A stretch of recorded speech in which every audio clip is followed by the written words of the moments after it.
when you were here in October, I think you were just starting to get behind the Trump movement, but at that time... I was. At that time, I wasn't sure. At that time, he had, you know, they had maybe had 1 or 2 debates.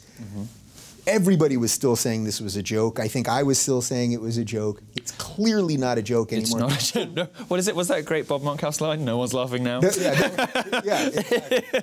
well, actually, we are. You know, Generation Trump are having a great time. Yeah, you guys are having a great time. We're the only people who are laughing. No, when I did your show and I did Joe Rogan, who's also great. I did his show, and at that time I was like, well, do I really want Trump in the White House? I'm not sure. Right, I'm not sure about that. But I'm enjoying the spectacle.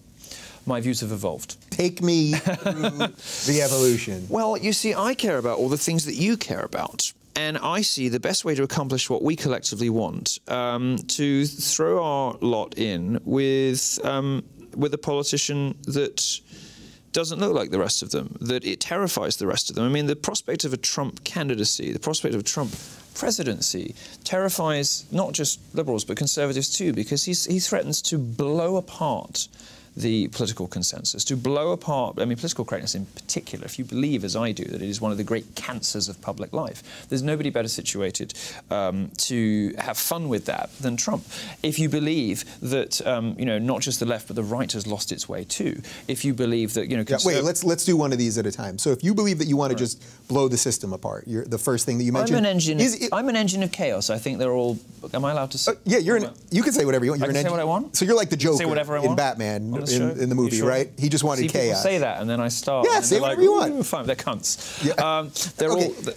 But so you want to burn? So basically, you would want to burn the system down. When I see GOP politicians telling CNN reporters, I think it was CNN, you know, the public doesn't pick the candidate, we pick the candidate. Yeah. I just think to myself, you deserve to burn. You know, these people don't like the public. They don't like their own electorates. And the Republican Party has you know, become as hostile to its own base as liberals have always been. They've started talking about their own base in the same way that liberals always have.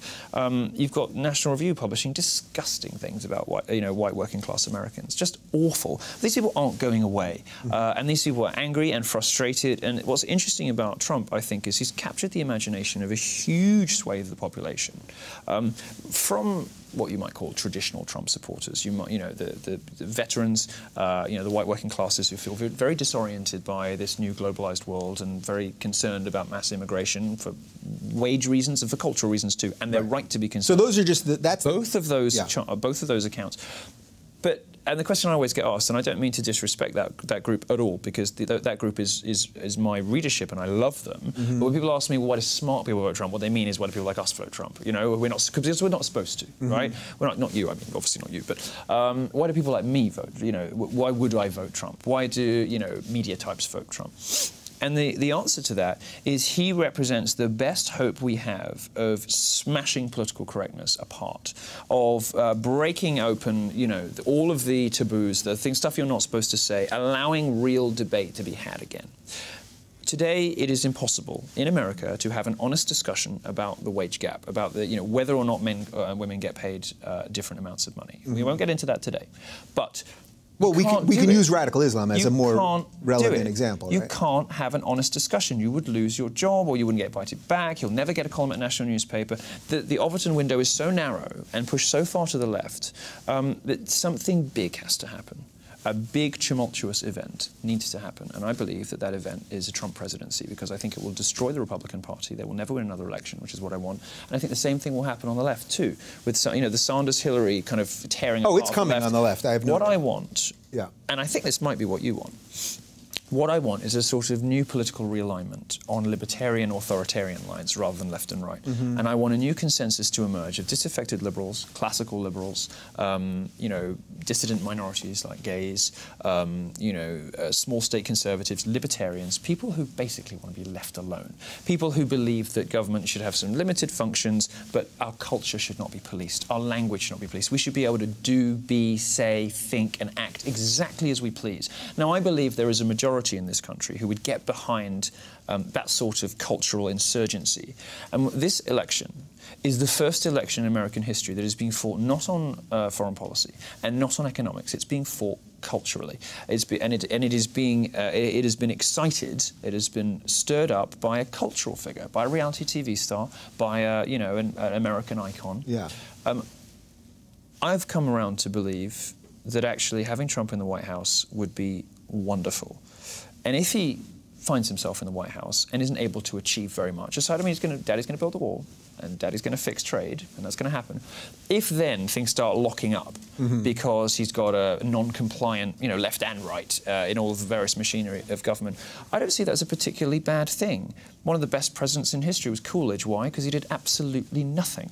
Having like a Coolidge with bluster would be no bad thing. And all of the criticisms that are normally levelled at Trump, all of the stuff that people say is clownish and he's populist, I don't see those things as intrinsically anti-presidential. I mean, in fact, presidential material is very much in the eye of the beholder, and clearly there are enough Americans who do believe that Trump is presidential. What's really exciting about Trump is that he is, in the same way that we are, I think, and I definitely am, Trump is a direct creation of the progressive left.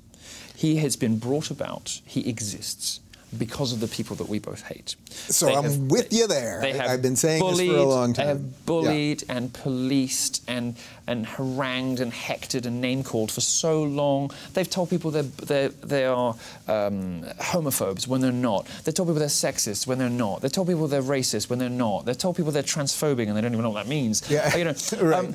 You're bringing out all the heavy weapons here to bring me over, because I get this. You're going to the things but this is exactly why... I don't care. This is why I've wanted to fix the left, because I didn't want this to happen. Well, it's too late now, buddy. So, either get on the train or, who cares? Okay, so what do you not see some risk? Even if I grant you all that, and you say a lot, so it's hard to get my questioning in order. You seem to have granted me all Even if that. I grant you all of that, do you think that there's some risk that by unearthing all of the ways we speak to each other, again, I say this as the most pro-free speech person there is, I am definitely now seeing a real current of racism rising up, a real current of really hating Muslims, of really hating Jews, of really hating the other. I mean, I'm seeing it bubble up on social media. I don't know you're misreading the situation. So how am I misreading that situation? Well, you see, are we not worried about this stuff bubbling up? It isn't bubbling. It's always been there. It's always there. People have prejudices about people. Sometimes those prejudices are right. When I was speaking at Rutgers, somebody, one of the students asked him, well, there are studies that show that white people think black people are loud and obnoxious, and that's racist. And well, maybe that's a cultural thing. Black people do use language differently, and they just couldn't wrap their head around the fact that a prejudice might be right. Now, it's what you do with that sort of assumption or prejudice or whatever that matters. Okay, it may be that. Look, two things to say on this, right? One is. There's no hatefulness and racism and sexism and homophobia left in this country, really. Most of the expression of that kind of stuff is driven by the left when it sort of, they go looking for homophobia. They call around all these, bakeries in the Midwest or whatever. Finally, they find somebody who says, no, we'd rather not do a lesbian wedding. Like, guys, we found some homophobia. Excellent. They go all in on it. Right. Well, it makes me want to go out and bash queers when I see, I'm so angry about it because it's just such obvious bollocks. Now, the second thing, and when you police down, like crush people, it creates exactly what you're claiming that you are looking for, and that's the sort of Kafkaesque self-perpetuating cycle of the left. Now, the second thing, and they're also using it specifically to attack Christians in this case, right? Because you don't see them going. No, it's ideological. It's ideological. They're not interested in the bigotry. They don't care about fixing bigotry. They care about hurting Christians and ridiculing Christians. That's all true too. The second thing is, you say you're seeing all this stuff bubble up on social media. Well, let me take the ultimate example, what remains the big taboo in society, which is anti-Semitism, right? Most of the Generation Trump, the alt-right people, the people who like me, they're not anti-Semites. They don't care about Jews. They may have some assumptions about Jews. They may have some prejudice about Jews, like the Jews run everything. Well, we do. The Jews run all the banks. Well, we do. The Jews run the media. Well, we do. I mean, they're right about all that stuff. Now, what you do with that is the issue. But the reason they go on about I don't even know where to start with that, so just go. We do. It's a fact. This is not in debate. It's a statistical fact. Jews run most of the banks. Jews completely dominate the media, vastly disproportionately represented in all of these professions. That's just a fact. It's not anti-Semitic to point out out statistics. But you seem to have you've missed what you agree with me on feminism. Like, it's not sexist to point out statistics. I'm suggesting to you, it's not anti-Semitic to point out that these things are true. Now, the anti-Semitism on the internet, which is really important, and I want people to understand this because nobody seems to. When Jonah Goldberg of National Review or whatever is bombarded by these memes of whatever it is, and anti-Semitic, take a hike, and all this kind of stuff, it's not because there is a gigantic outpouring, a spontaneous outpouring of anti-Semitism from 22-year-olds in this country. What it is that it's a mischievous, dissident, trolley generation who do it because it gets a reaction, right? That's been the case for young people for generations. It's just that now they have access to things that really get under people's skin, and internet-scale economics and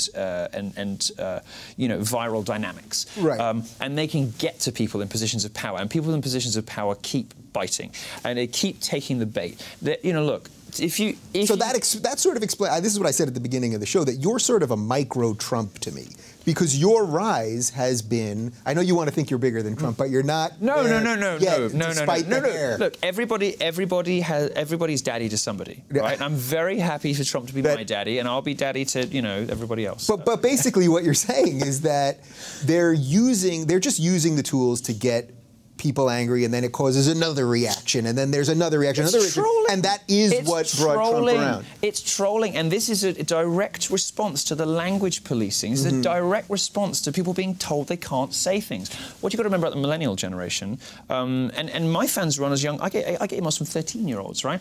These people don't know what the Holocaust was.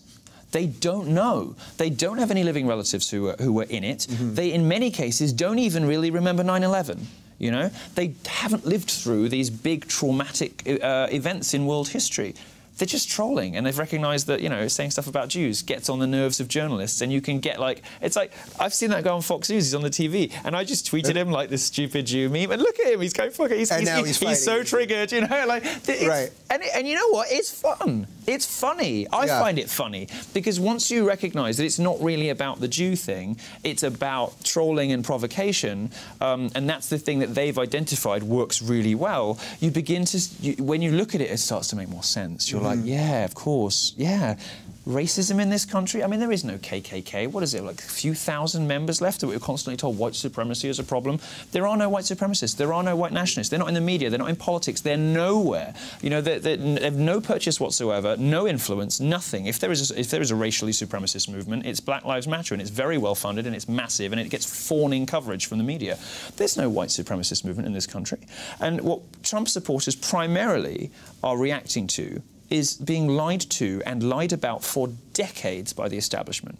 And for me, Trump is a very necessary correction to that. He is part of the cultural libertarian movement that you and I think, both would identify with. I would say he is the ultimate icon of that movement. So basically, you think that nobody else could do this. So I'm with you on a lot of this, because we do meet in that cultural libertarian space, and I get the language stuff, and I get what you're saying about the anti-Semitism and all of that stuff. I really do. I understand that, and that's why I never attack people. I try not to fight with these people when they're attacking me on Twitter or whatever. All they're trying to do is get rise out of you. They don't care about the subject because it's some 17-year-old kid. Right. And the left uses this 17-year-old kid trolling on the internet as evidence that there's some uprising of anti-Semitism. Are they nuts? Right. Well, the left doesn't do it with anti-Semitism because they're okay with that. They're fine with that, but they'll do it with everything else. Right. Okay. They certainly do it with the anti-feminism stuff. They suggest that there is this epidemic of misogyny. And they just find a random tweet. And they find all these tweets from young boys, and so the young girls are congratulated and applauded and encouraged to be hateful toward men.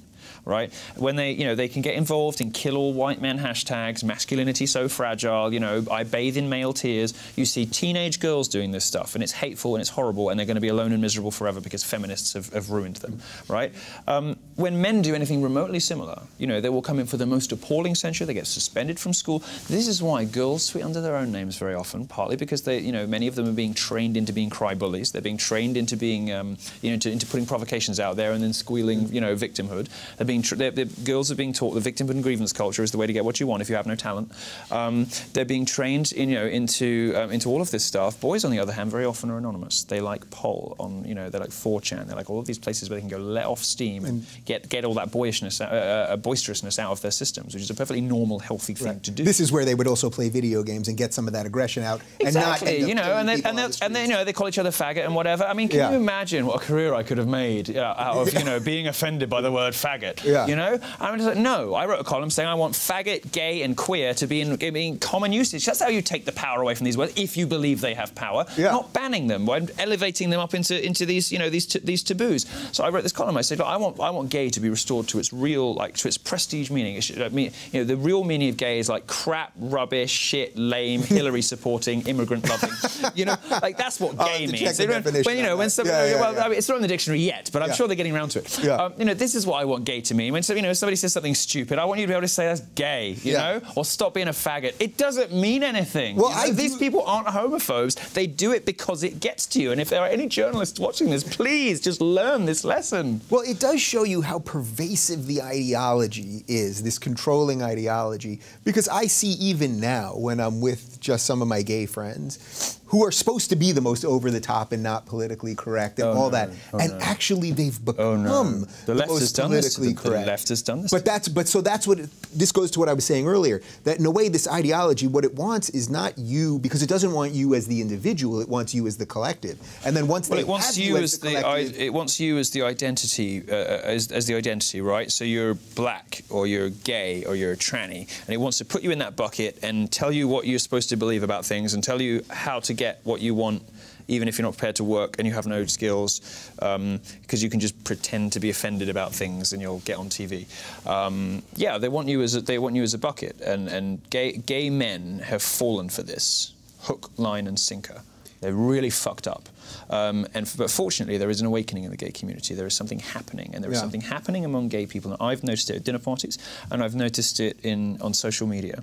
There's something happening with gays. They're beginning to recognise the left is not their friend. They're beginning to rediscover the virtues. When we were talking in the last show, and I said, one of the great things about gay life is you can be outrageous and different, and you can topple out of a club on a Monday afternoon, like drugged off your face, and with a cock in every orifice. You can do whatever you want. And it's that bit of gay life that creates all of the artists and inventors and geniuses. Is why we're so overrepresented in all the people that shove society forward, right? That's the kind of gay life that I like. That's the kind of gay life that I celebrate. That's the kind of gay culture I think is valuable. And gay people are starting to rediscover this because they're starting to realise the left is not their friend, that feminists don't have their interests at heart, that in fact they're fundamentally hostile to many of the things that make being gay great. Right. So for these guys, for gays, lesbians, whatever, when they see the left defending Islamism and they go, wait a minute, I could be that person. These people want to throw us off roofs and put us on cranes in 11 countries. Yeah. Like, what are you doing? And for some reason,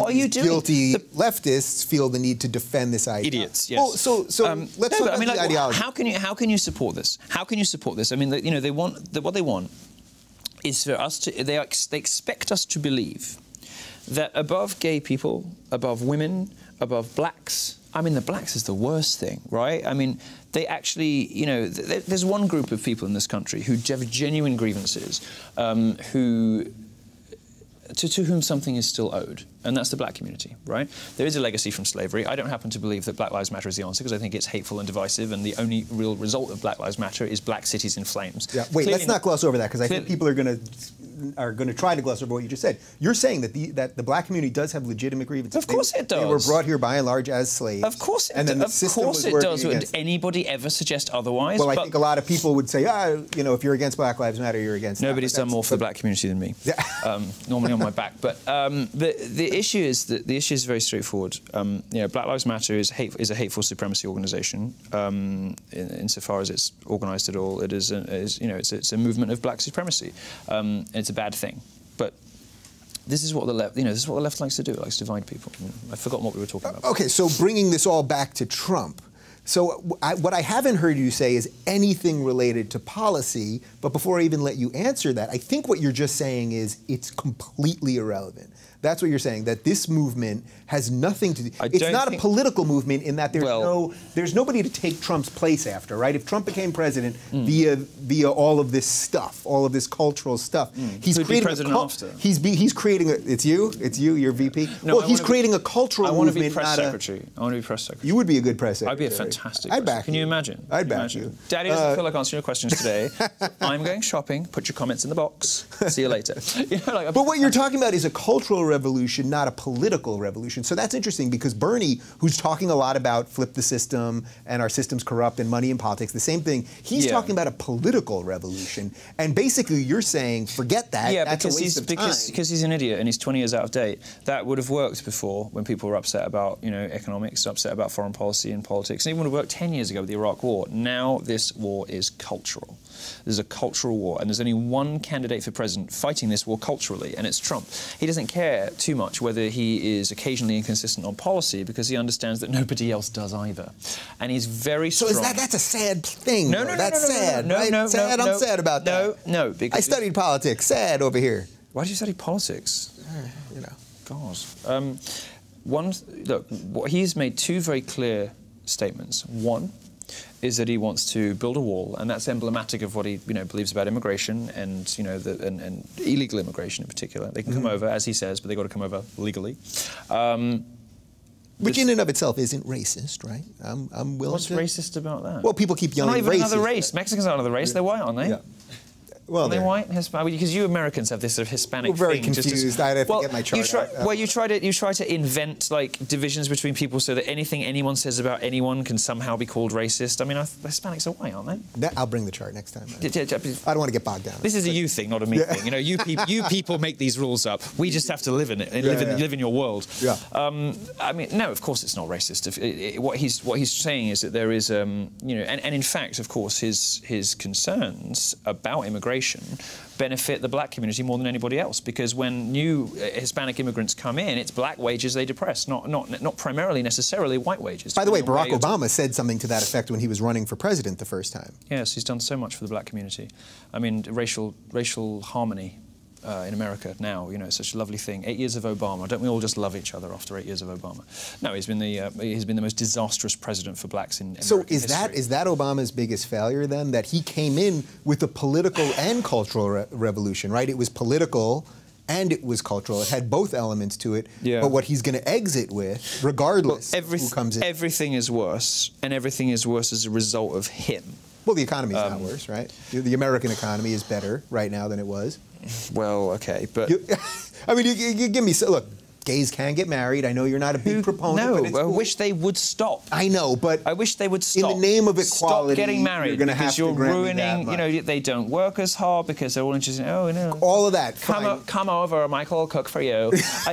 You can have all that. For God's sake. But I know you're for equality, so I know you're okay with it. Ish. Right. But, so is that really his failure, that when he leaves this thing after 8 years, what could be ushered in after, and not that it's purely his fault, but what could be ushered in after is going to be a complete flip of the system?